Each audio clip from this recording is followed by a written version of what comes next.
Good morning, good afternoon and good evening बच्चों। कैसे हो? पढ़ाई अच्छी चल रही सबकी? फर्स्ट क्लास एकदम। किसी को कोई डाउट तो नहीं आ रहे? डाउट आए तो आप कमेंट में बताएं हमें। ठीक है बच्चों। तो लास्ट क्लास में मैंने इलेक्ट्रिक चार्जेस एंड फील्ड का लेक्चर नंबर 7 ठीक है पढ़ाया था। और 7 लेक्चर में मैंने आपको कुछ इस तरह से बताया था, आपको याद हो तो मैंने इलेक्ट्रिक फील्ड फाइंड करना सिखाया था। किस किस जगह पे कि कोई अपने पास एक चार्ज रिंग है, उस चार्ज रिंग के एक्सिस पर उसके सेंटर से x डिस्टेंस दूर कितना होता है electric field, kqx/r² plus x² 3/2। और कहाँ पर मैक्सिमम होता है ये भी बताया था, r/√2 पर। क्लियर है? उसके बाद मैंने आपको सेमी सर्कुलर वायर बताया था कि कितना होता है इलेक्ट्रिक फील्ड इसके सेंटर पर, 2k λ/r। ठीक है ना। और मैंने बोला था इनको लर्न कर लेना बच्चों अच्छी तरह से। ठीक है। उसके बाद मैंने क्वाड का डेरिवेशन कराया था और ट्रिक के साथ भी बताया था कितना होता है इसके सेंटर पर, √2k λ/r। और उसके बाद कोई एक पार्ट हो है, कोई रिंग का एक पार्ट है जो एंगल अल्फा का है, तो उसके सेंटर पर कितना इलेक्ट्रिक फील्ड होता है, तो वो होता है 2k λ/r sin α/2। ठीक है ना। यहाँ तक मैंने कल आपको क्लियर करा दिया था। आज इसी तरह से इलेक्ट्रिक फील्ड के कुछ क्वेश्चंस करेंगे। और क्वेश्चंस का मतलब वही डेरिवेशंस करने अभी तो हमें। ठीक है ना। अभी तो डेरिवेशंस और बच रहे हैं इसके। ठीक है। तो बच्चों इन फॉर्मूलों को आप याद करते रहना। ठीक है ना। तो आज कौन कौन सा डेरिवेशन करेंगे? एक तो यूनिफॉर्म रॉड का करेंगे कि यूनिफॉर्म चार्ज रॉड है तो उसकी एक्सिस पर ही, ठीक है ना, कितना इलेक्ट्रिक फील्ड होता है। सिंपल, सबसे सिंपल डेरिवेशन है तो, और तुरंत हो जाएगा। ठीक है। उसके बाद हम करेंगे यूनिफॉर्मली चार्ज वायर, एक चार्ज वायर है उसके परपेंडिकुलर डिस्टेंस पर जाकर कितना इलेक्ट्रिक फील्ड होता है वो फाइंड करेंगे। उसके बाद इसी से ही हम इनफाइनाइट वायर और सेमी इनफाइनाइट वायर के बारे में डिस्कस करेंगे। और उसके बाद में डिस्क के एक्सिस पर कितना इलेक्ट्रिक फील्ड होता है वो फाइंड करेंगे। ठीक है बच्चों। आज ये डेरिवेशन हमें करने। ठीक है ना। तो रेडी हो सब? तो कॉपी पेन लेके बैठ जाइए। ठीक है बच्चों। और जिन्होंने चैनल अब तक सब्सक्राइब नहीं किया है, चैनल को जरूर सब्सक्राइब करें और बेल आइकन दबाना ना भूलें, जिससे वीडियो की नोटिफिकेशन सबसे पहले पहुंचे आपके पास। ठीक है बच्चों। तो we are going to start first derivation, uniformly rod. ठीक है ना। Uniformly charge rod.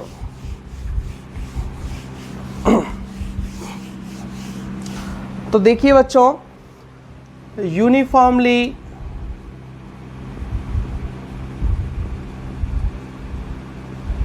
Charge rod, तो क्या है, हमारे पास एक रॉड दे रखी है। ठीक है। और इस रॉड की कुछ लेंथ दे रखी है, दैट इज L।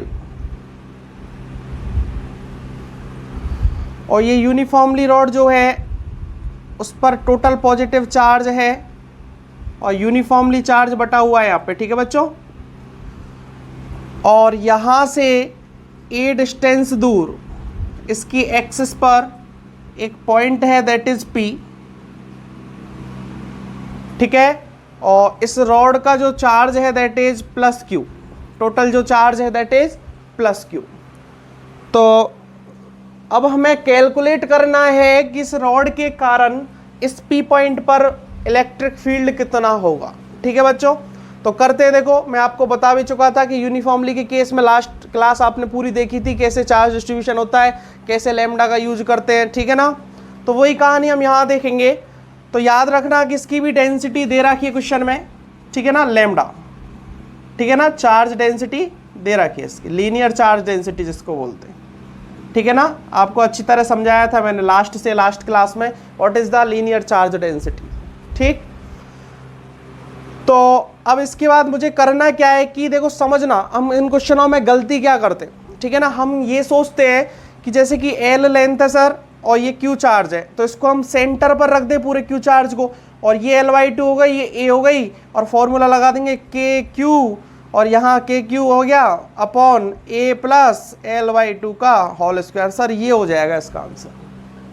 लेकिन बच्चों एक चीज ध्यान रखना, आपने ये किस तरह से सोचा? आपने सोचा सेंटर ऑफ मास में मास को एक पॉइंट पे रख देते, तो इसलिए इस चार्ज को भी एक पॉइंट पे रख दो। लेकिन बच्चों सेंटर ऑफ मास का कंसेप्ट होता है, लेकिन सेंटर ऑफ चार्ज का कोई कंसेप्ट नहीं होता। ठीक है। सेंटर ऑफ मास का तो कंसेप्ट होता है, लेकिन सेंटर ऑफ चार्ज का कोई कंसेप्ट नहीं होता। यहाँ पर हम पूरी रॉड का जो चार्ज है उसको हम सेंटर पर नहीं रख सकते, ठीक है, ऐसा होता नहीं है। मास होता तो फिर भी हम रख सकते एक बार के लिए, ठीक है ना, लेकिन यहाँ पर हम चार्ज को एक सेंटर पर नहीं रख सकते, ठीक है। तो कैसे करेंगे, मैं मान लेता हूँ इस P पॉइंट से x डिस्टेंस आगे जाके, इस P पॉइंट से यहाँ से मानना चाहो x डिस्टेंस, तो यहाँ से मान लो, वो लिमिट चेंज हो जाएंगी लास्ट में, ठीक है ना, मैं डेरिवेशन करा चुका हूँ इस तरह की।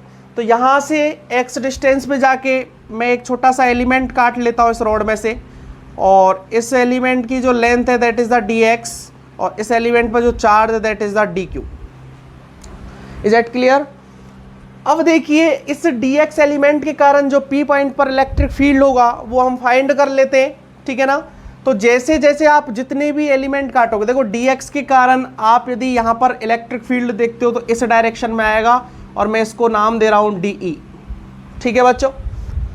अब मुझे एक चीज़ बताओ कि जितने भी एलिमेंट इस रॉड से कटेंगे उन सब एलिमेंट के कारण जो इस P पॉइंट पर इलेक्ट्रिक फील्ड आएगा वो इसी डायरेक्शन में आएगा कि नहीं आएगा?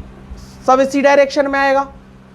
तो हर एलिमेंट का इलेक्ट्रिक फील्ड आप ऐड कर देते हो, dE plus DE plus DE plus DE, इस तरह से तो पूरी रॉड के कारण इस पॉइंट पर इलेक्ट्रिक फील्ड फाइंड होगा कि नहीं होगा?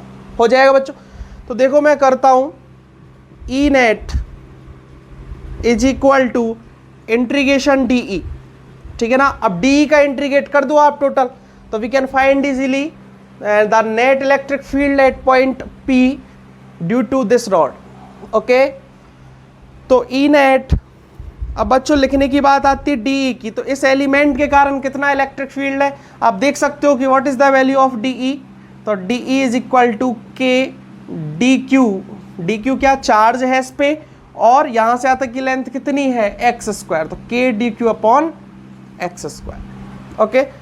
तो मैं इसको पुट कर रहा हूं यहाँ पे K DQ upon x square, ठीक है बच्चों। अब इसके बाद आगे चलते हैं E नेट। अब हमें क्या करना है कि इंटीग्रेट करना है, लेकिन हमारे पास x और q इस तरह से इंटीग्रेट हो नहीं सकता, दोनों ही वेरिएबल मानो एक तरह से, ठीक है। या तो dq को किस में कन्वर्ट करो, dx में करो, तब तो हम कर देंगे इसको, ठीक है ना। तो dq को dx में कन्वर्ट करने के लिए आपको एक टर्म बताई थी मैंने, ये चार्ज डेंसिटी। आ रही है बात समझ में? तो what is the charge density की एक यूनिट में कितना चार्ज, एक यूनिट लेंथ में कितना चार्ज है, दैट इज द लैम्डा। तो dx यूनिट लेंथ में dx लेंथ में कितना चार्ज होगा, लैम्डा क्या होता है, 1 यूनिट लेंथ में इतना चार्ज है, इस रॉड की 1 यूनिट लेंथ में लैम्डा चार्ज है। तो हम पूछे आपसे कि dx लेंथ है तो dx लेंथ पर कितना चार्ज होगा, तो आराम से हम कह सकते हैं कि dq is equal to lambda dx, और ये फॉर्मूला होता भी आपको मैंने क्लियर कर चुका, lambda is equal to dq upon dx। तो पुट करते हैं यहाँ पे k equal to k dot lambda dx upon x square. अब वो कांस्टेंट टर्म बाहर ले लो, k बाहर ले लिया, लैम्डा बाहर ले लिया, ठीक है ना, और कुछ नहीं आएगा बच्चों, ठीक है ना, k और लैम्डा बाहर आएगा, integrate dx upon x square, ठीक है। सिंपल इंटीग्रेशन हो गया ये। तो पहले लिमिट लगा लेते। तो बताओ मुझे एलिमेंट कहाँ से कट करना स्टार्ट करोगे, यहाँ तो करोगे नहीं कहीं, ठीक है ना, रॉड यहाँ से स्टार्ट है तो यहाँ से कट करना स्टार्ट करोगे और यहाँ तक कटोगे। तो आपने x यहाँ से माना है तो हमें लिमिट भी यहाँ देखते हुए लगानी पड़ेगी। तो कहाँ से, यहाँ से इस पॉइंट की डिस्टेंस कितनी है a, तो a से लिमिट चालू होगी और a प्लस l तक। तो a से लिमिट लगना स्टार्ट होगी और a प्लस l तक। अब सिंपल इंटीग्रेशन रह गया बच्चों। तो E net is equal to k lambda और 1 अपॉन एक्स स्क्वायर का जो इंटीग्रेट होता है माइनस के 1 अपॉन एक्स होता है, कर लेना आप इस चीज़ को भी, और a से लेके a प्लस l तक। तो E net is equal to k lambda, put करोगे इसको माइनस के 1 अपॉन a प्लस l, और ये प्लस हो जाएगा, ठीक है ना, माइनस ऑलरेडी लगा हुआ है, और upper limit minus lower limit, तो लोअर लिमिट में प्लस हो गया तो 1 अपॉन a। तो E net is equal to k lambda 1 upon a minus 1 upon a plus l। इस तरह से नेट इलेक्ट्रिक फील्ड होता है इस रॉड के कारण। ठीक है बच्चों, अब एक चीज यहां से समझो, ठीक है, हमें पता था लैम्डा यहां पर लीनियर चार्ज डेंसिटी, और उसके टर्म में हमने आंसर भी निकाल दिया। लेकिन एक चीज नोटिस करना कि ये रॉड यदि डिपेंडेंट होता लेंथ पर, कि अलग अलग लेंथ के लिए, मतलब कहने का मेरा ये है कि नॉन यूनिफॉर्मली चार्ज होता, तो हमें लैम्डा की वैल्यू इस तरह से कुछ मिल जाए, a plus v x, a x square plus v x, इस तरह से कुछ भी आपको लैम्डा की वैल्यू मिल जाए यदि इस तरह से, ठीक है, तो कुछ नहीं करना है आपको, यहां पर लैम्डा भी इंटीग्रेट होगा, साथ में a प्लस वी एक्स लिख देना आप, तो फिर उसके बाद इंटीग्रेशन कर देना। आ रही बात समझ में? यहां तक इस तरह से होगा, तो ये नॉन यूनिफॉर्मली का भी केस हो जाता है, और यूनिफॉर्मली चार्ज डिस्ट्रीब्यूशन है तो आराम से आप कर ही सकते हो। आ रही बात समझ में? कोई डाउट है किसी को तो वीडियो को पॉज कीजिए और यहां तक आप नोट कर लीजिए। कर लिया होगा बच्चों? कर लिया नोट आपने? ठीक है, चलो नेक्स्ट डेरिवेशन की तरफ चलते हैं अब। और आपको बताया था मैंने स्टार्टिंग में, जो सेकंड डेरिवेशन है अपना आज का, वो है किसका? एक यूनिफॉर्मली चार्ज वायर के परपेंडिकुलर और ए डिस्टेंस दूर। ठीक है, जैसे कोई एक अपने पास इस तरह से वायर है बच्चों, ठीक है, और इस वायर से परपेंडिकुलर डिस्टेंस दूर एक पॉइंट है अपना P। ठीक है, वायर की लेंथ मानना चाहो तो मान सकते हो, लेकिन कोई फर्क नहीं पड़ेगा, ठीक है ना, यूज नहीं आएगी हमें, ठीक है, इसलिए मैं लेंथ नहीं लिख रहा हूं। ठीक, और जो इस पॉइंट से जो एंगल बना हुआ है दैट इज द θ1, और इस पॉइंट से जो एंगल बना हुआ है दैट इज द θ2। आ रही है बात समझ में? तो बच्चों एक नोटिस करना एक चीज, कि एक चीज ध्यान रखना कि ये जो पॉइंट है इसके परपेंडिकुलर में जहां बात कर रहे हैं हम, तो फिलहाल वो सेंटर पर नहीं है। सेंटर पर होता तो हम कह सकते थे कि θ1 इज इक्वल टू θ2, ठीक है ना, तो ध्यान रखना है θ1 इक्वल टू θ2 नहीं है। ठीक है, तो किस तरह से हम फाइंड करेंगे? ठीक है ना, ये डिस्टेंस जो है ये भी दे रहा कि बच्चों ये डिस्टेंस है यहाँ से ए डिस्टेंस दूर, ठीक है ना, तो किस तरह से हम फाइंड करेंगे हमें सोचना है इसमें। ठीक है, तो स्टार्ट कर रहा हूं मैं क्या कर रहा हूं कि यहां से इस पॉइंट से, इस पॉइंट को O मान लो, इस पॉइंट से x डिस्टेंस ऊपर जाके एक छोटा सा एलिमेंट कट किया, that is the dx। Okay, अब इस dx एलिमेंट के कारण जिस पर चार्ज है मान लो dq। ओके, ये पूरी जो वायर था बच्चों, ये पूरा यूनिफॉर्मली चार्ज डिस्ट्रीब्यूशन था, और चार्ज डेंसिटी इसकी लैम्डा ही है, ध्यान रखना, कंफ्यूज मत होना, लैम्डा ही, ठीक, और इस पर चार्ज है that is the dq। Okay, अब इस dq चार्ज के कारण इस p पॉइंट पर जो इलेक्ट्रिक फील्ड होगा वो कुछ इस तरह से होगा कि नहीं होगा? ये देखो इस तरह से लिया है मैंने, आ रही है बात समझ में? डायग्राम क्लियर कर देता हूं बिल्कुल इस तरह से, ठीक है ना, और ये कहां जाके लिया? यहां से थीटा एंगल ऊपर जाके, और ये डी थीटा का लिया है, कितने का? डी थीटा का लिया, कंफ्यूज मत होना इसमें, ठीक है, यहां से थीटा एंगल ऊपर जाके और मैंने डी थीटा का लिया है, यहां से एक्स डिस्टेंस है और डी एक्स है, ठीक है, मानना पड़ेगा ये सारी चीजें हमें। तो इस डी एक्स एलिमेंट के कारण जिस पर डी क्यू चार्ज है, उसके कारण यहाँ पी पॉइंट पर जो इलेक्ट्रिक फील्ड आया है वो इस डायरेक्शन में आएगा कि नहीं आएगा? आएगा ना, और वी कैन से कि वो इलेक्ट्रिक फील्ड है मान लो DE। ओके, तो कहानी यहां से बनती है, आप सोच के चलो एक बार कि इस तरह से हम फील करके देखें तो ये और ये लेंथ सेम नहीं है।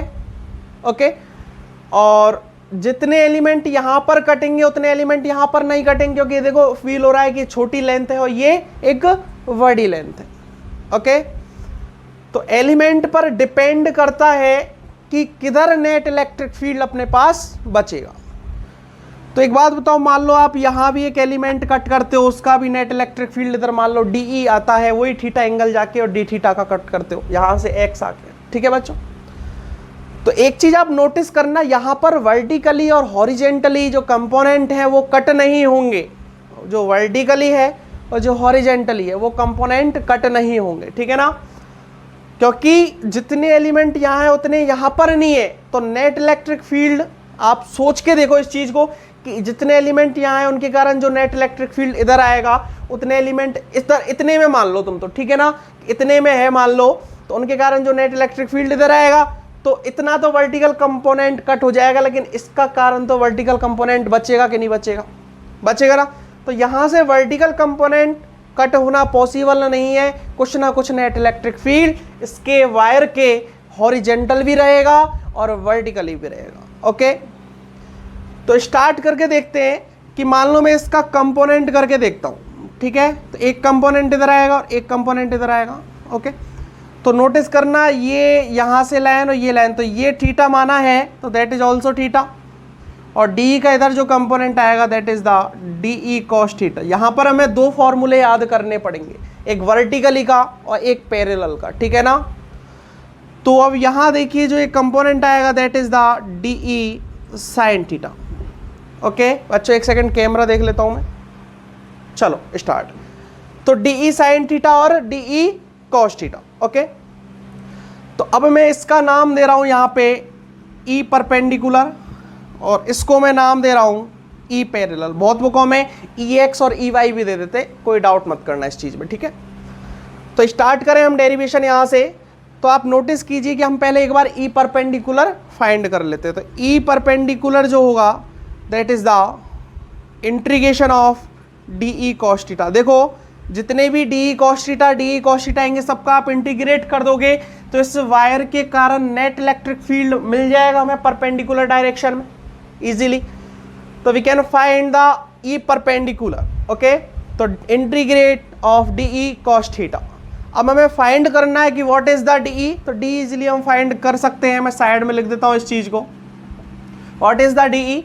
तो इस डी क्यू चार्ज के कारण इस पी पॉइंट पर इलेक्ट्रिक फील्ड कितना होगा, के डी क्यू अपॉन ये हाइपोटेनियस वाली लेंथ, ठीक है ना। तो मैं इसको सपोज कर लेता हूं ये लेंथ है स्मॉल आर, ठीक है ना, कंफ्यूज मत होना, ये लेंथ कितनी मान लेता हूं स्मॉल आर। तो k d q upon r square, हमें जब जरूरत पड़ेगी आर की, स्मॉल आर की, तो हम आर लिख देंगे, ठीक है ना, यहाँ से लिख सकते हैं आराम से।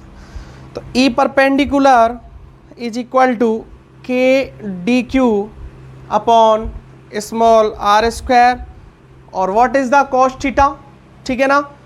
कॉस थीटा क्या है यहाँ पे, चलो हम एक बार देख लें आगे थोड़ा सा, ठीक है ना। ये हो गया अपना कॉस थीटा। तो अब डी क्यू लिखना चाहे हम, डी क्यू कितना लिख सकते हैं यहाँ से, आप सोच के देखो एक बार कि डी क्यू को कितना लिखा जा सकता है। मान लो लीनियर चार्ज डेंसिटी इस वायर की देखो यूनिफॉर्मली बटा हुआ था, ये बात ध्यान रखना। तो लीनियर चार्ज डेंसिटी हमें गिवन है क्वेश्चन में, डेरिवेशन में दे रखी है, ये आएगा इसी टर्म में, आंसर आएगा लास्ट में, दैट इज द लैम्डा। तो वी कैन फाइंड इजीली कि what is the value of d q. तो d q is equal to lambda d x. Okay, क्योंकि इस वायर की जो linear charge density that is the lambda, और इस D x length की कितना होगा चार्ज, तो लैम्डा डी एक्स लिख देंगे, लिखते आए हम अभी तक, ठीक है ना। Lambda is equal to d q upon d x. Okay, तो चलो यहाँ लिखते हैं इस चीज को कि e perpendicular k lambda d x upon r square cos theta. Okay, अब आप यहाँ से एक चीज देखना कि जो डी एक्स है, इधर थीटा है, इधर आर है, सभी वेरिएबल हैं, तो इंटीग्रेट करना पॉसिबल नहीं है, क्योंकि आर भी वेरिएबल है एक तरह से। देखो हर एलिमेंट के लिए आर अलग अलग होगा कि नहीं होगा, यहाँ लोगे तो अलग आर होगा, यहाँ अलग आर होगा, यहाँ अलग आर होगा, ठीक है। थीटा भी अब सब जगह अलग अलग होगा, ठीक है, अलग अलग एलिमेंट के लिए। और dx तो किसी एक टर्म में, देखो चलो dx हम कांस्टेंट माने, तो किसी एक टर्म में तो हमें इंटीग्रेट करना, चाहे उन सबको dx में कन्वर्ट कर लो, चाहे इनको सबको थीटा में कर लो, चाहे सबको r में कर लो। तो r में तो पॉसिबिलिटी कम दिख रही है मुझे यहाँ पे, ठीक है ना, और dx में भी कम दिख रही है। थीटा में हम कन्वर्ट करके देखते हैं जिससे हमें लिमिट आसानी से लग जाएगी, थीटा की लिमिट आराम से यहाँ पे लग सकती है, ठीक है। तो कैसे करते हैं, चलो।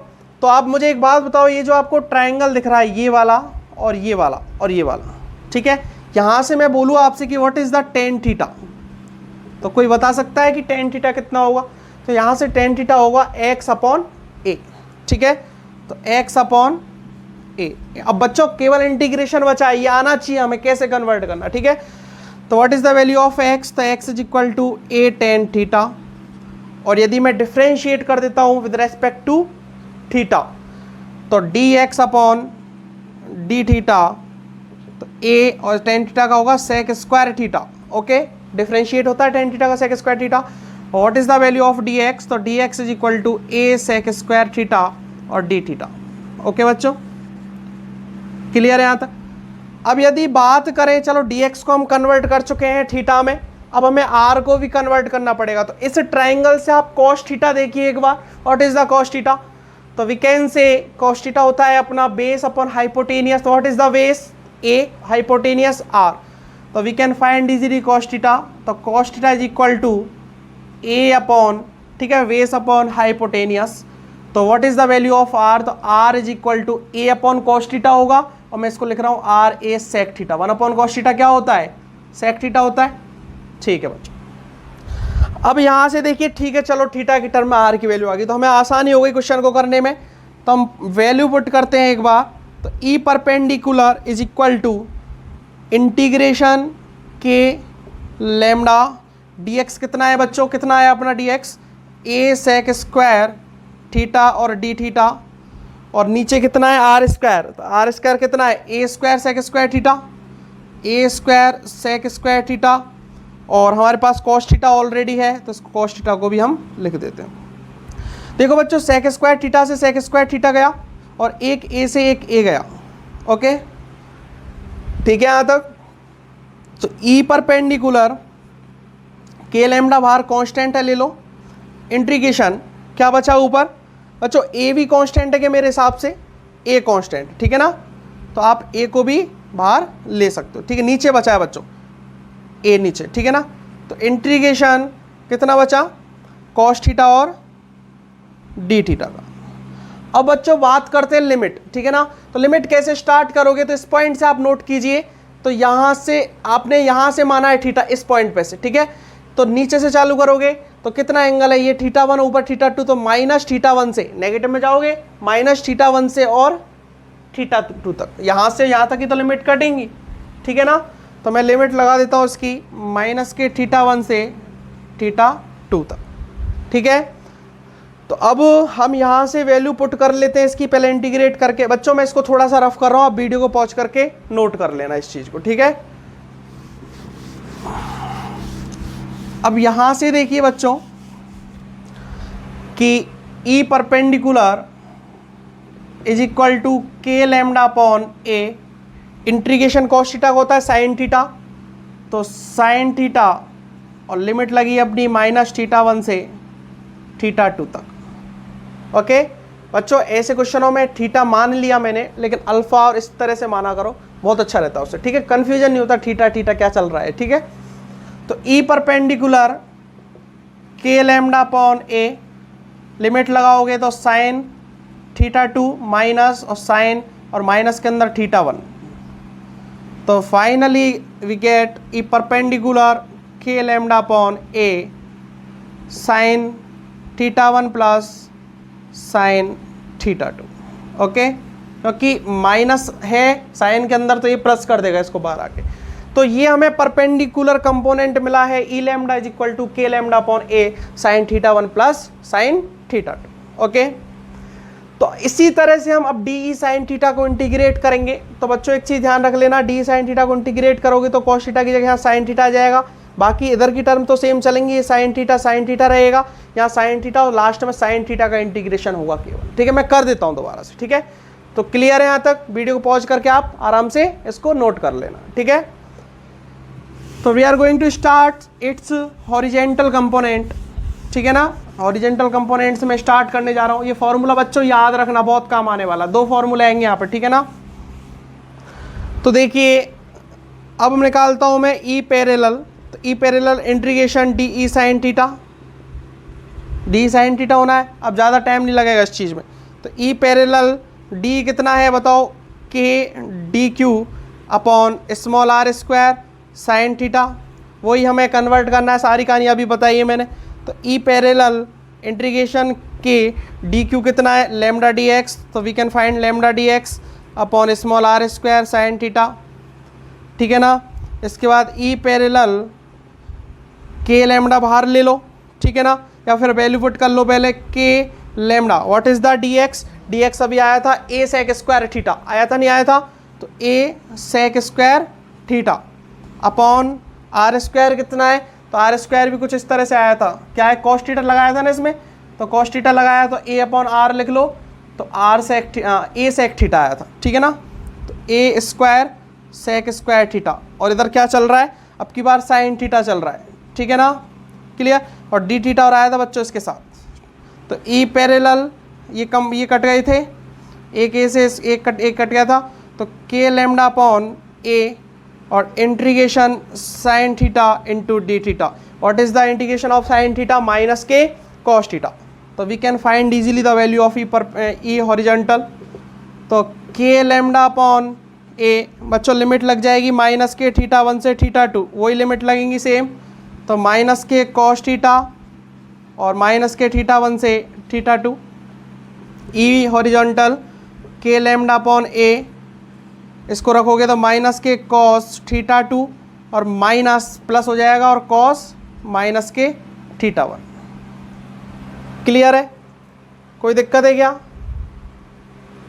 ठीक है, सही है यहाँ तक, ठीक है, तो माइनस के कॉस थीटा हुआ तो एक बार माइनस कॉस थीटा 2 रख दिया, ओके, और उसके बाद में आपने एक बार ये माइनस था, ठीक है, चलो माइनस माइनस प्लस हो गए यहाँ पे, और ये कॉस माइनस के थीटा 1 हो गए, ठीक है, तो ई हॉरिजॉन्टल के लैम्डा अपॉन ए,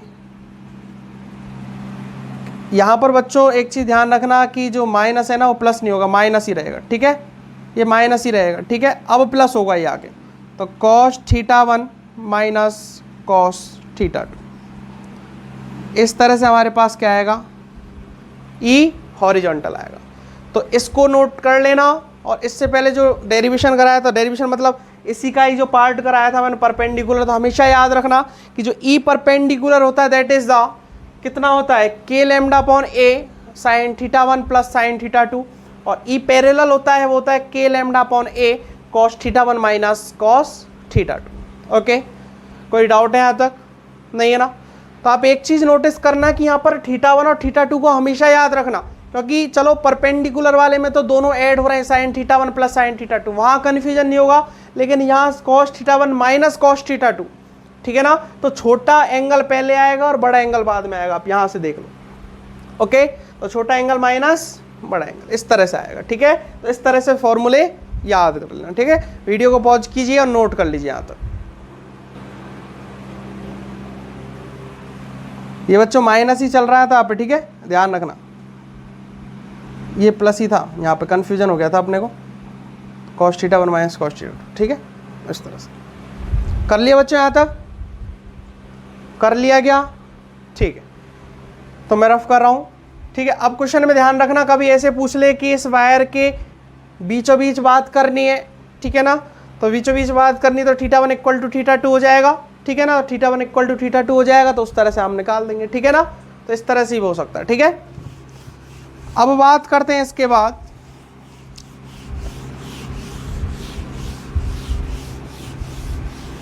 देखिए इनफाइनाइट वायर के लिए, ठीक है, तो अपने पास इस तरह से एक वायर है और बच्चों ये इनफाइनाइट तक, ऊपर भी इनफाइनाइट है और नीचे भी इनफाइनाइट, तो यहां से ए डिस्टेंस दूर, इसका बच्चों प्रॉपर जो डेरिवेशन है ना वो गॉस लॉ से होता है, ठीक है ना, तो गॉस लॉ से मैं आपको जब गॉस लॉ पढ़ाऊंगा उसके एप्लीकेशन जब पढ़ाऊंगा तो वहां पर मैं इसको और अच्छी तरह से क्लियर कराऊंगा, वहां डेरिवेशन दोबारा से कराऊंगा इसका, ठीक है, अभी तो इसी फॉर्मूले से बता रहा हूं। ये पॉइंट अपना P, ठीक है, तो इस P पॉइंट पर हमें नेट इलेक्ट्रिक फील्ड बताना है, किसके कारण, इस इनफाइनाइट वायर के कारण, ठीक है ना, तो कैसे निकालेंगे यहाँ से, देखो कुछ नहीं है, दो कंपोनेंट आने आपको पता है, एक तो इधर आना है और एक इधर आना है, अभी फाइनाइट का देखा था, तो ई परपेंडिकुलर क्या आया था अपना, ई परपेंडिकुलर आया था k lambda upon A bracket में sign theta 1 plus sine theta 2, ठीक है, और ई पैरेलल कितना आया था, k lambda upon a cos theta 1 minus cos theta 2। Okay, तो यहाँ पर थीटा 1 और थीटा 2 कितने हैं, तो आप एक बार सोच के देखो। इस तरह से मान लो ये बहुत इन्फिनिटी पर होगा कहीं, इस तरह से ये भी एक इन्फिनिटी पर होगा, ठीक है।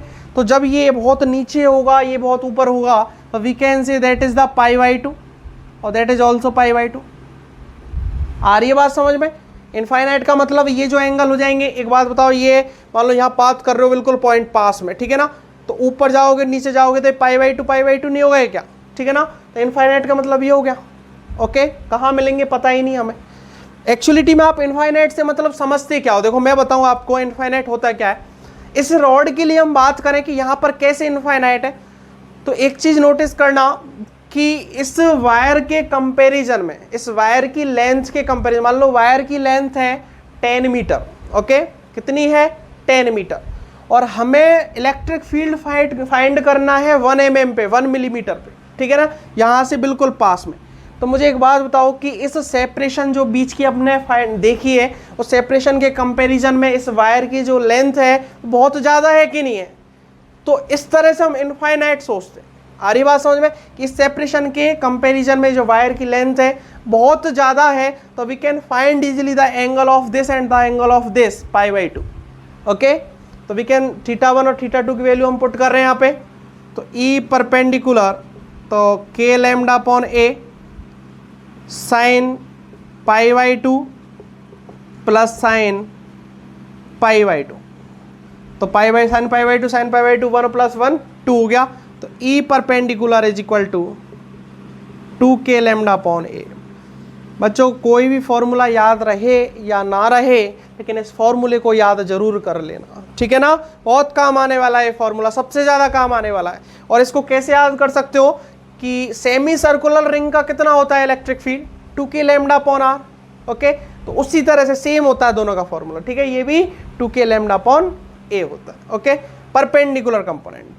हॉरिजॉन्टल की बात करोगे तो करिए हॉरिजॉन्टल की बात, k lambda upon a, cos theta 1 को क्या लिख दोगे, cos pi by 2 minus cos again pi by 2। What is the cos pi by 2? 0। Okay, तो ये सब 0 हो गए, तो ई हॉरिजॉन्टल कितना बच जाएगा? 0, ठीक है ना। तो हॉरिजॉन्टल कंपोनेंट जो इसका होता है दैट इज द 0, और जो परपेंडिकुलर कंपोनेंट होता है इस वायर के, इनफाइनाइट वायर के जो परपेंडिकुलर कंपोनेंट होता है that is the 2k lambda upon a. Lambda charge density, a कितनी हो गई डिस्टेंस, और k क्या हो गया इसका इलेक्ट्रोस्टैटिक कांस्टेंट। ओके, तो ये फॉर्मूला बच्चों याद रखना, ठीक है ना, बहुत काम आने वाला है। E perpendicular is equal to 2k lambda upon a. Clear है? तो याद रखना ये चीज, ठीक है। इसके बाद में इसका सब केस और डिस्कस कर लेते हैं। ये भी सब केस था किसका? फाइनाइट वायर का। ओके, वो फाइनाइट वायर था, और फाइनाइट वायर का ये सब केस था इनफाइनाइट वायर, और जिसका हमने देखा 2k लैम्डा अपॉन ए। अब एक देख लेते हैं सेमी इनफाइनाइट वायर। ओके, तो इस तरह से मान लो सेमी इनफाइनाइट का मतलब क्या होता है, देखो ये समझो पहले तो। सेमी इनफाइनाइट का मतलब ये होता है कि इस वायर के एक जो एक सिरा है, एक पॉइंट है, उस पॉइंट के तो बिल्कुल सामने पॉइंट है, ठीक है ना, और एक इन्फिनिटी पर है। सेमी इनफाइनाइट इसको बोलते हैं, ठीक है ना, फिजिक्स में याद रखना, ठीक है ना। तो मान लो वही डिस्टेंस ये है a, और लीनियर चार्ज डेंसिटी है लैम्डा। तो we can find easily the value of electric field at point P। हम इलेक्ट्रिक फील्ड देख सकते हैं कि P पॉइंट पर कितना इलेक्ट्रिक फील्ड होगा। तो आप देखिए यदि इन सिरों को मिलाएं हम, तो एक सिरा तो इतना लंबा मिलेगा इन्फिनिटी पे जाके, तो we can say easily that is the pi by 2। Okay, और दूसरा सिरा तो बिल्कुल सीध में ही है, तो दूसरा एंगल कितना हो गया, थीटा 1 0। थीटा 1 0 ही तो हुआ, बिल्कुल पास में ही। क्या होता था, इस तरह से होता था ना, तो ये तो बिल्कुल ही पास एक ही लाइन पे तो है, तो थीटा 1 कितना हुआ 0, और थीटा 2 कितना हुआ पाई बाई 2। ओके, तो यहाँ से हम फाइंड कर सकते हैं आराम से कि ई परपेंडिकुलर कितना होता है। क्या फॉर्मूला होता है, k lambda upon a sine theta 1 plus sine theta by 2। E perpendicular k lambda upon a, theta 1 कितना है 0, तो sine 0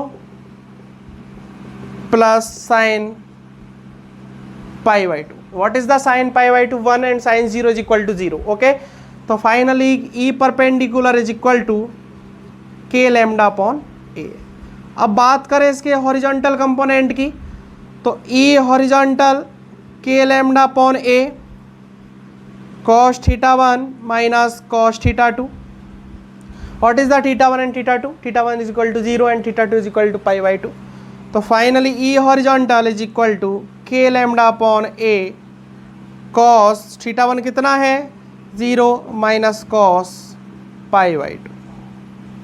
what is the value of cos 0? 1 and what is the value of cos pi by 2 is equal to 0। Okay, तो we can find easily the value of E horizontal। Okay, तो E horizontal is equal to k lambda upon a cos 0 1 हो गया और ये 0 हो गया, तो कितना बचा? केवल के लैम्डा अपॉन ए बच गया। तो याद करना कि इसके जो परपेंडिकुलर और इसके हॉरिजॉन्टल, ठीक है ना, मैं इसको रफ कर देता हूँ एक बार। तो इसके परपेंडिकुलर और इसके हॉरिजॉन्टल यहाँ भी के लैम्डा अपॉन ए होता है और यहाँ भी के लैम्डा अपॉन ए होता है। ठीक है, सेमी इनफाइनाइट वायर है, सेमी इनफाइनाइट वायर के कारण उसका जो वर्टिकल कंपोनेंट है, इलेक्ट्रिक फील्ड का जो वर्टिकल डायरेक्शन में इलेक्ट्रिक फील्ड आया, that is the k lambda upon a. और हॉरिजॉन्टल जो आया पैरेलल, वायर के पैरेलल जो आया, दैट इज द ऑल्सो के लैम्डा अपॉन ए। और आप निकालना चाहो तो इसका रिजल्टेंट भी निकाल सकते हो, ये आएगा √2 के लैम्डा अपॉन ए। ओके, √2 के लैम्डा अपॉन ए। जिस तरह से इसको भी याद करना है, जैसे मैंने आपको बोला इनफाइनाइट के लिए कितना होता है 2 के लैम्डा अपॉन ए, तो उसी तरह से इसको भी हमें लर्न करना है √2 के लैम्डा अपॉन ए। या फिर आप ऐसे याद कर लो कि वर्टिकल होता है के लैम्डा अपॉन ए और हॉरिजॉन्टल होता है के लैम्डा अपॉन ए, दोनों सेम होते हैं यहाँ पर। ठीक है ना, क्लियर है? एक चीज़ ध्यान रखना कि आपने पढ़ा होगा, इसको याद किस तरह से कर सकते हो कि क्वाड के लिए जब मैंने बताया था कि कोई रिंग है, उसका 1/4 पार्ट का जो सेंटर पर हम नेट इलेक्ट्रिक फील्ड का डेरिवेशन लास्ट क्लास में मैंने कराया था, वहाँ पर भी जो फॉर्मूला आया था दैट इज आया था √2 के लैम्डा अपॉन ए। ओके, इसी तरह से जो इनफाइनाइट वायर का 2 के लैम्डा अपॉन ए है, कल मैंने कराया था डेरिवेशन किसका? सेमी इनफाइनाइट वायर का, वहाँ भी जो आया था वो आया था 2 के लैम्डा अपॉन ए। ओके, कोई डाउट है यहाँ तक? तो याद करना, अब तक मैंने 3-4 फॉर्मूले बता दिए। एक फाइनाइट वायर के लिए स्टार्टिंग का कोई ज़रूरत नहीं है, जो फर्स्ट रॉड का कराया ना उसको लर्न करने की कोई ज़रूरत नहीं है। ठीक है, तो इस तरह से मैंने कितने बताए? 3-4 बता दिए। तो कौन कौन से बता दिए कि एक तो हम बात करें किसकी? फाइनाइट वायर की। फाइनाइट वायर में थीटा 1 और थीटा 2 एंगल बन रहे हैं, तो उसका जो परपेंडिकुलर कंपोनेंट होगा, परपेंडिकुलर जो इलेक्ट्रिक फील्ड आएगा वायर के, that is the k lambda upon a sine theta 1 plus sine theta 2। Okay, और हॉरिजॉन्टल मतलब उस वायर के पैरेलल जो इलेक्ट्रिक फील्ड हमें मिलेगा, that is the k lambda upon a cos theta 1 minus cos theta 2। उसके बाद बात करें हम किसकी? सेमी इनफाइनाइट इनफाइनाइट वायर की कर लो पहले। इनफाइनाइट वायर के लिए उसके परपेंडिकुलर पॉइंट पे देखोगे तो परपेंडिकुलर कंपोनेंट ही मिलता है इसका, हॉरिजॉन्टल तो आता ही नहीं इलेक्ट्रिक फील्ड। तो परपेंडिकुलर कितना आता है? 2 के लैम्डा अपॉन आर या 2 के लैम्डा अपॉन ए। ए क्या है इसकी? सेपरेशन बीच का, कितनी दूर अब पूछ रहे हैं इलेक्ट्रिक फील्ड। याद रखना है इस फॉर्मूले को, बहुत इंपॉर्टेंट है। उसके बाद हम बात करें सेमी इनफाइनाइट वायर की, तो सेमी इनफाइनाइट वायर के पॉइंट पर होता है के लैम्डा अपॉन ए, वर्टिकल में और हॉरिजॉन्टल में भी के लैम्डा अपॉन ए। तो वीडियो को पॉज कीजिए और यहाँ तक आप नोट कर लीजिए। कर लिया बच्चों? चलो मैं रफ कर रहा हूँ इसको, ठीक है ना। एक छोटा सा क्वेश्चन कर लेते हैं यहाँ पे, सिंपल ही है, और उसके बाद एक डिस्क का डेरिवेशन और करेंगे आज, ठीक है। तो क्वेश्चन क्या है? आयरोडोप का क्वेश्चन है बच्चों। इस तरह से मान लो ये एक इनफाइनाइट वायर है, semi infinite, sorry infinite semi infinite. Okay, इस तरह से ये और इस तरह से ये भी सेमी इनफाइनाइट वायर है, और ये एक सेमी सर्कुलर रिंग है, ठीक है। इसकी आप रेडियस की बात करोगे, दैट इज ऑल्सो ए, और ये भी बिल्कुल ए है, ठीक है ना। एक एग्जाम्पल दिखा रहा हूँ बस, ठीक है ना, छोटा सा एग्जाम्पल है बीच में, ठीक है। ये इनफाइनाइट और ये इनफाइनाइट। चार्ज सब पे क्या है? पॉजिटिव है। नेगेटिव में कुछ नहीं होता बच्चों, नेगेटिव में क्या होता? वायर की डायरेक्शन में हो जाता, और अभी क्या हुआ था इसमें? Away from wire. Okay, charge कितना है? क्यू है, ठीक है। तो we can find the net electric field at point O. Okay, find the net electric field at point O. Simple question है, कुछ नहीं है, अभी होता है 1 मिनट में। तो इस ओ पॉइंट पर हमें नेट इलेक्ट्रिक फील्ड निकालना है, तो किस किस के कारण आएगा? एक तो सेमी इनफाइनाइट वायर के कारण आएगा। कितना आएगा? अभी हमें देखा था कितना आएगा, परपेंडिकुलर कितना होता है सेमी इनफाइनाइट वायर के कारण, के लैम्डा अपॉन ए। तो इधर डायरेक्शन में कितना आएगा? के लैम्डा अपॉन ए। और हॉरिजॉन्टल भी होता है इसका, तो ठीक है, तो के लैम्डा अपॉन ए। उसके बाद बात करें हम इस रिंग की, सेमी सर्कुलर रिंग की, इसकी, ठीक है ना, इसकी बात करोगे तो उसके कारण इसके सेंटर पर कितना होता है? कल ही बताया था 2k lambda upon a. Okay, तो आप लिख सकते हो इधर की तरफ 2k लैम्डा अपॉन, इस डायरेक्शन में होता है इसका, ठीक है। और उसके बाद दूसरा सेमी इनफाइनाइट वायर है, इसके कारण कितना होगा? तो इसके कारण भी वही होगा, एक तो वर्टिकल होगा इसका इधर k लैम्डा अपॉन ए, और नीचे also k lambda upon a. Okay, तो we can say the net electric field at point O कितना? 0। देखो k लैम्डा अपॉन ए और k lambda upon a cancel out हो रहे हैं, इधर 2k लैम्डा अपॉन ए और 2k lambda upon a cancel out हो रहे हैं, ठीक है ना। तो क्वेश्चन में क्या था कि नेट इलेक्ट्रिक फील्ड निकालना था एट पॉइंट ओ, तो वी कैन से इजीली कि E net is equal to at point O is equal to 0। Okay, तो इस तरह से एक सिंपल सा क्वेश्चन था और कुछ नहीं था यहाँ पे। क्लियर है? तो वीडियो को पॉज करके आप इसको नोट कर लेना, ठीक है, मैं रफ कर रहा हूँ इसको। उसके बाद हम नेक्स्ट क्वेश्चन पे चलते हैं जो इंपॉर्टेंट है और डेरिवेशन है, बहुत अच्छा डेरिवेशन है, ठीक है ना। नेक्स्ट डेरिवेशन है अपना डिस्क का, ठीक है ना, डिस्क का। ओके, तो अपने पास एक डिस्क है, समझना बच्चों, बहुत इंपॉर्टेंट डेरिवेशन है, बहुत अच्छा भी डेरिवेशन, ठीक है ना। दोबारा से बनाता हूं, इस तरह से एक डिस्क है बच्चों, ठीक है ना। और डिस्क का ये है अपना सेंटर, और डिस्क की जो रेडियस है दैट इज, मैं लिख देता हूं रेडियस ऑफ डिस्क, दिख रहा है ना ऊपर की तरफ, radius of disc is equal to capital R, ठीक है। और एक चीज ध्यान रखना, ये डिस्क है, इसके डिस्क के सरफेस पर चार्ज है और यूनिफॉर्मली बटा हुआ है, ठीक है ना। नॉन यूनिफॉर्मली होता तो केस ही अलग हो जाता, यूनिफॉर्मली बटा हुआ है, ये ध्यान रखना आप, ठीक है बच्चों। क्या है? यूनिफॉर्मली बटा हुआ है, इस तरह से यूनिफॉर्मली चार्ज बटा हुआ है। और सरफेस चार्ज डेंसिटी एक टर्म बताई थी, अब यूज होगी, वो ध्यान रखना, अब तक नहीं हुई थी, ठीक है। तो जो सरफेस चार्ज डेंसिटी है, सरफेस चार्ज डेंसिटी है that is the sigma. Okay, अभी तक हमने लीनियर चार्ज डेंसिटी देखी थी, अब आती है नई टर्म सरफेस चार्ज डेंसिटी, क्योंकि अब सरफेस पर चार्ज बटा हुआ है, इसके एरिया के रेस्पॉन्डिंग ये चार्ज बटा हुआ है, ठीक है ना, एरिया पर बटा हुआ है, ठीक है, ये चीज ध्यान रखना, ठीक। अब हमें फाइंड क्या करना है वो समझिए, कि इसके एक्सिस पर, ठीक है ना, इस तरह से डिस्क है और डिस्क के एक्सिस पर एक पॉइंट है, यहां से यहां पर पॉइंट है एक, कितनी डिस्टेंस दूर, कुछ भी मान लो आप, y मान लो, ठीक है ना।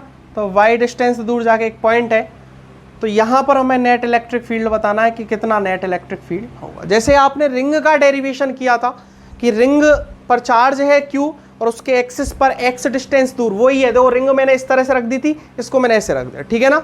आप इस तरह से भी रख के कर सकते, कोई फर्क नहीं पड़ेगा उससे, ठीक है। तो रिंग के एक्सिस पर जो नेट इलेक्ट्रिक फील्ड आया था KQ(x) upon r² plus x² की पावर 3/2। उसी तरह से हमें डिस्क के एक्सिस पर y डिस्टेंस दूर, या x भी लिख सकते हो, कोई फर्क नहीं पड़ना उस चीज से, ठीक है। तो y डिस्टेंस दूर नेट इलेक्ट्रिक फील्ड हमें फाइंड करना है, ठीक है।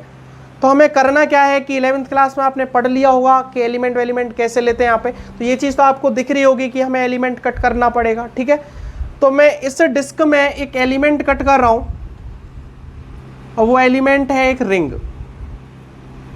समझ रहे हैं इस चीज़ को, एक रिंग। अभी जो ये डिस्क ली थी ना हमने, ठीक है बच्चों ध्यान रखना, जो डिस्क ली थी उसकी थिकनेस जो है वो नेग्लिजिबल है, ये ध्यान रखना इस चीज़ को, मतलब उस डिस्क की थिकनेस कुछ भी नहीं है, डिस्क की थिकनेस कुछ भी नहीं है। अब यहाँ से मैंने एक वायर कट किया है, एक सर्कुलर वायर जिसको रिंग कह सकते हैं, रिंग कट किया है, उस रिंग की जो मोटाई है, देखो मैं इस रिंग को इधर बना लेता हूं, इस तरह से रिंग है, ठीक है ना, और इसके इस सरफेस पर, केवल इस सरफेस पर, बीच में थोड़ी है कुछ भी, इस तरह से रिंग कट करोगे तो रिंग के सरफेस पर क्या होगा, सब जगह चार्ज है, ठीक है ना, क्यू चार्ज। और ये रिंग मैंने सेंटर से वाई डिस्टेंस, इसकी रिंग की जो रेडियस है दैट इज द वाई, ठीक है ना, तो वाई डिस्टेंस पे जाके ये मैंने कट किया है, ठीक है, क्लियर है यहाँ तक।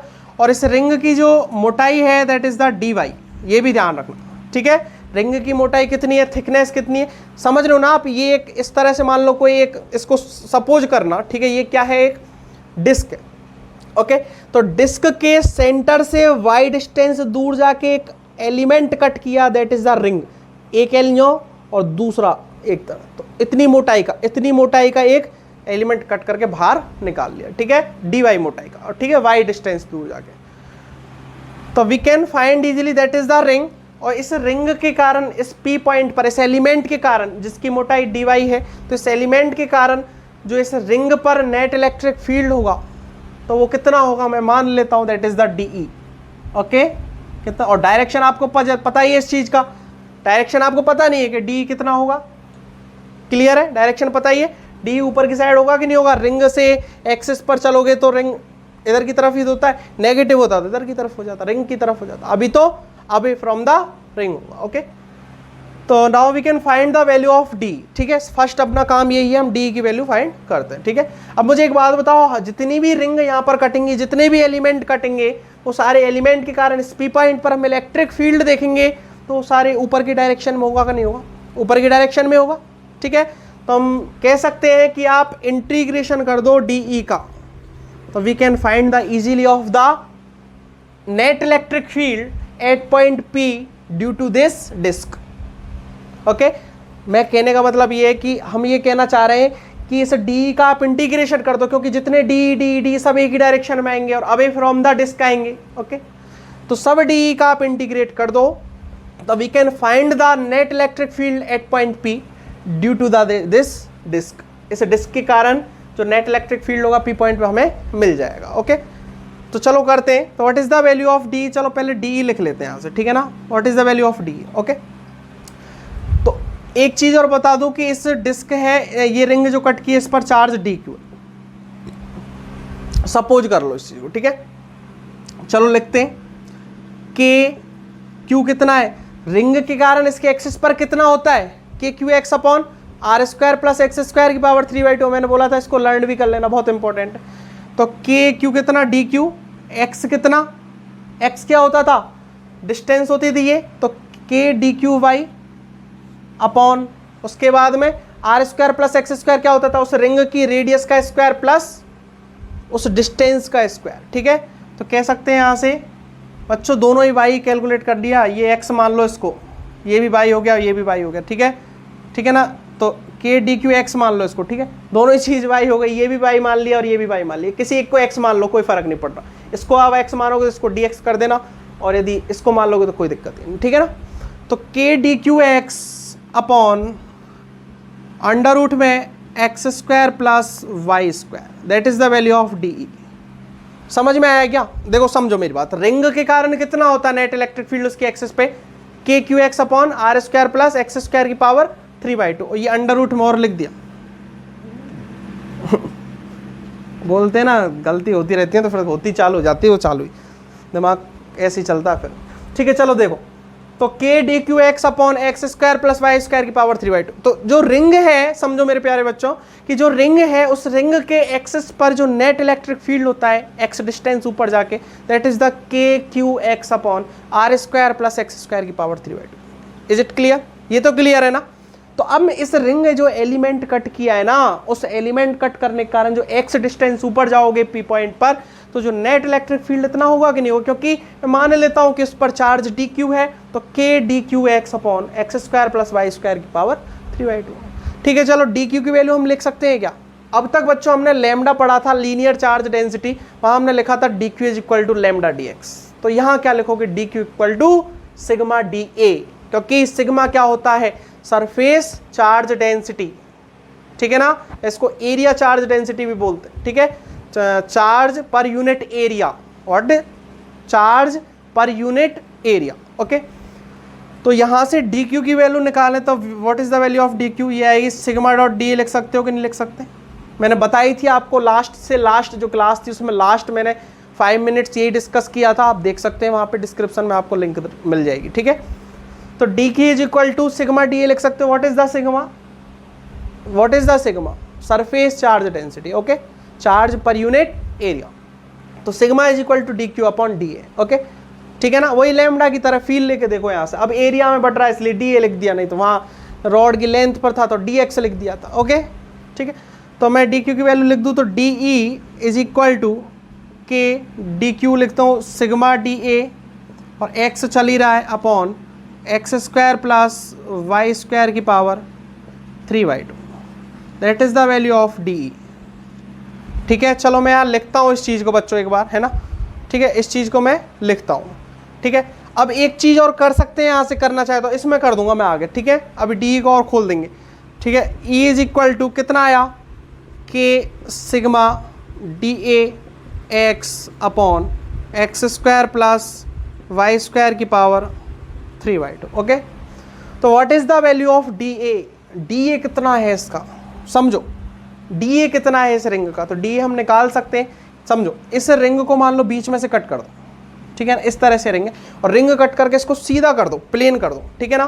तो इस तरह से बनेगी कि नहीं बनेगी ये रिंग, इस तरह से बनेगी। और what is the distance this, कितनी लेंथ है इसकी, that is the circumference of this ring, circumference है इसकी तो 2πy, और ये इसकी विड्थ है कितनी, dy, ओके। तो we can find the easily the value of D A, तो कितनी आई, D A is equal to 2πy और dy, okay. What is the value of 2πy dy, तो D A is equal to 2πy और dy, that is the value of D A, okay. तो put करते हैं यहाँ पे, तो E is equal to integration के सिग्मा डी है अपना 2πy dy dot x upon x square plus y square की पावर 3/2। अब बच्चों जितनी भी कांस्टेंट टर्म है उनको बाहर ले लेते हैं, तो E इज इक्वल टू के बाहर आ जाएगा, ठीक है, सिग्मा बाहर आ जाएगा। बच्चों x भी कांस्टेंट है, देखो हर एलिमेंट के लिए x कांस्टेंट है कि नहीं, ये डिस्टेंस तो कांस्टेंट, तो एक x भी बाहर आ जाएगा, इंटीग्रेशन बचेगा यहाँ पे कितना, बच्चों 2πy भी बाहर आ जाएगा, ठीक है ना, 2πy नहीं आएगा, 2π केवल, ओके। और यहाँ पे y dy upon x square plus y square की पावर 3/2, ठीक है। अब यहाँ पर लिमिट लगाना चाहें तो एलिमेंट यहाँ से कटना चालू होंगे सेंटर से, और r डिस्टेंस तक कटेंगे तो लिमिट सिंपल सी लगेगी इसमें 0 to r, ओके। तो लिमिट भी आप लगा दो 0 to r, ठीक है। बच्चों यहाँ से जो इंटीग्रेशन है इसको दो तरीके से कर सकते हैं, सब्स्टिट्यूशन मेथड से कर सकते हैं इसको, ठीक है। आप रखना चाहो तो यहाँ पे x की y की जगह लिख सकते हो x tan थीटा, ठीक है ना, y की जगह क्या लिख सकते हो, x tan थीटा। आप करके देखना इस चीज़ को, y की जगह लिख दोगे आप x tan थीटा, और उसके बाद में वाई स्क्वायर हो जाएगा x square ten square theta, यहाँ पुट वैल्यू कर दोगे और इंटीग्रेट करके इधर वाई डी वाई की वैल्यू भी निकाल दोगे, ठीक है ना, और सब्स्टिट्यूशन मेथड बोलते हैं, ठीक है। और मैं सिंपल मेथड से करा रहा हूँ, बिल्कुल सिंपल से आपको, तो ठीक है। तो ये चीज़ ध्यान रखना, मैं वीडियो को इधर से आप वीडियो को पॉज करके नोट कर लीजिए, मैं इसको रफ कर रहा हूँ, ठीक है, इधर से मैं रफ कर रहा हूँ इसको, ठीक है ना। देखिए अब यहाँ से बात करें आगे, तो E कैसे कैलकुलेट होगा, what is the value of E, ठीक है। तो K कितना होता है 1/4πε0, इसको लिख लो आप 4πε0, दैट इज़ द सिग्मा, साथ चल रहा है, x साथ चल रहा है और 2π साथ चल रहा है, इंटीग्रेशन 0 to r और y dy। तो मैं क्या कर रहा हूँ यहाँ पे x square plus y square को टी स्क्वायर मान रहा हूँ, ठीक है, x square plus y square को टी स्क्वायर मान रहा हूँ। अब दोनों तरफ आप इंटीग्रेशन कर दो, किसका, विद रेस्पेक्ट टू y कर दो, चाहे किसी के रेस्पेक्ट में कर दो, ठीक है ना। तो एक्स स्क्वायर तो कांस्टेंट है 0, वाई स्क्वायर का 2y और दैट dy, टी स्क्वायर का 2t और dt, 2 से 2 गया, ठीक है। तो what is the value of y dy, that is the t dt, okay. तो यहाँ x square plus y square की जगह मैं टी स्क्वायर पुट कर रहा हूँ, और टी स्क्वायर पुट करूँगा तो टी स्क्वायर की पावर 3/2 टी की पावर क्यू हो जाएगी और वाई डी वाई की जगह टी डी टी लिख सकते हैं, तो T D t upon T Q. Okay clear. अब देखिए यहाँ से आप इसको कट कर लो, पाई और ये 2 बार कट हो गया, ठीक है ना। तो E is equal to sigma upon 2 epsilon naught x integration, ये देखो एक टी स्क्वायर बच जाएगा यहाँ पे, तो d t upon t square, limit लगेगी 0 to r, तो E is equal to sigma upon 2 epsilon naught x, तो 1 अपॉन टी स्क्वायर कितना होता है माइनस के 1 अपॉन टी, 0 से r तक। ओके तो अब पुट कर दें टी की वैल्यू। देखो बच्चों जब ऐसा कभी सब्स्टिट्यूशन करते हैं तो हम लिमिट भी चेंज कर लेते हैं, ठीक है ना, लिमिट भी इस तरह से हम चेंज कर लेते हैं, ठीक है। टी के रेस्पेक्ट में लगाना चाहे तो लगा सकते हैं, लेकिन आप टी की वैल्यू पुट कर दो वापस, ठीक है। तो what is the value of T, तो यहाँ से फाइंड कर सकते हैं टी की वैल्यू आएगी अपनी अंडर रूट में x square plus y square, तो E is equal to sigma upon 2 epsilon naught x minus के 1 अपॉन अंडर रूट में x square plus y square, limit लगेगी अपनी 0 to r। कुछ नहीं है बच्चों, वीडियो पॉज करके इसको नोट कर लेना, मैं रफ कर रहा हूँ इसको। अब देखिए यहाँ से कि what is the value of E, तो ई की वैल्यू आई sigma upon 2 epsilon naught x साथ में चल रहा है, तो माइनस के एक बार रखेंगे तो 1 अपॉन वाई की जगह पुट करोगे तो x square plus r square, और एक बार माइनस और प्लस लग जाएगा, प्लस हो जाएगा, और y की जगह 0 करोगे तो 1 अपॉन एक्स आएगा। ओके तो E is equal to sigma upon 2 epsilon naught, इस x को अंदर भेज रहा हूँ, x को अंदर भेजोगे तो ये x आएगा, यहाँ पे x आ जाएगा, यहाँ x आ जाएगा, तो x अपॉन x 1 हो जाएगा, तो 1 को पहले लगा 1 minus x upon under root में x square plus r square. तो हमेशा याद रख लेना बच्चों, ठीक है, कि कोई डिस्क है, उस डिस्क के एक्सिस पर यदि हमें नेट इलेक्ट्रिक फील्ड देखना हो तो कितनी वैल्यू होती है, sigma upon 2 epsilon naught bracket में 1 minus x upon r under root में x square plus r square. Is that clear. What is the sigma, sigma है सरफेस चार्ज डेंसिटी, ठीक है। What is the epsilon naught, permittivity of medium. What is the r, ठीक है, r है radius of this disc. What is the x, तो x है हमें इस डिस्क से जो डिस्टेंस, जिस डिस्टेंस में हमें इलेक्ट्रिक फील्ड फाइंड करना हो, ठीक है ना। तो क्लियर है। तो आज हमने 4 डेरिवेशन देखे इस तरह से, ठीक है बच्चों। तो अब आप क्वेश्चनों की प्रैक्टिस करना स्टार्ट कर दो, यहाँ तक डेरिवेशन कंप्लीट हो चुके हैं, एक आध डेरिवेशन और होगा डिफिकल्ट। देखो मैं एक बात बताऊँ आपको कि जो स्पेयर्स हैं, अब स्पेयर्स के डेरिवेशन आते हैं, तो स्पेयर्स के जो डेरिवेशन है ना, हॉलो स्पेयर है और सॉलिड स्पेयर है, इनके सारे टाइप है, कंडक्टिंग और नॉन कंडक्टिंग के, ये सारे हम डेरिवेशंस गॉस लॉ से करेंगे, वहाँ से इजीली होते हैं बच्चों। यहाँ भी होता है, लेकिन देखो मेंस और नीट वाले बच्चों को तो कोई मतलब ही नहीं उन डेरिवेशनों से। बची बात एडवांस की, तो एडवांस वाले बच्चे भी नहीं करें ना तो कोई फ़र्क नहीं पड़ेगा उस चीज़ से, क्योंकि इतना डिफ़िकल्टी लेवल नहीं आता तुम्हारा भी, ठीक है, कि उस डेरिवेशन को आता है, लेकिन उस डेरिवेशन का कोई मतलब नहीं है जब हम गॉस लॉ से उसको सॉल्व कर लेंगे, ठीक है ना। तो मैं नेक्स्ट क्लास में आपको स्पेयर्स के बारे में बताऊंगा, 1-2 क्वेश्चंस इसके मैं करा भी दूंगा, ठीक है ना। स्पेयर्स के बारे में आपको केवल और केवल फॉर्मूला बताऊंगा मैं यहाँ पे, ठीक है, केवल फॉर्मूला बताऊंगा, और जब गॉस लॉ पढ़ेंगे तो वहाँ हम डेरिवेशन करेंगे। क्लियर है। विदाउट इंटीग्रेशन वहाँ डेरिवेशन होगा गॉस लॉ में, किसका, स्पेयर्स का, और यहाँ करोगे तो इंटीग्रेशन से करना पड़ेगा। क्लियर है। तो इंटीग्रेशन से करना कोई काम का नहीं है यहाँ पे आपका, ठीक है। तो इसलिए मैं केवल और केवल एक बार फॉर्मूला बताऊंगा आपको, कल डिस्कस करूंगा 15-20 मिनट नेक्स्ट क्लास में, ठीक है। किसी को कोई डाउट आ रहा हो तो आप कमेंट कीजिए बच्चों, पूरी वीडियो देखनी है हमें, बीच में स्किप नहीं करना है, स्किप करके क्या होता है कि डिस्टर्बेंस हो जाता है, फिर कुछ समझ में नहीं आता, ठीक है। कॉपी पेन लेके बैठा करो, अपने नोट्स खुद को बनाने हैं, और किसी को कोई डाउट हो तो आप लाइव चैट चल रही है, आप लाइव चैट पर क्लिक करके वहाँ बता सकते हो और कमेंट भी कर सकते हो, ठीक है बच्चों। तो पढ़ाई करते रहो, ऑल द वेरी बेस्ट।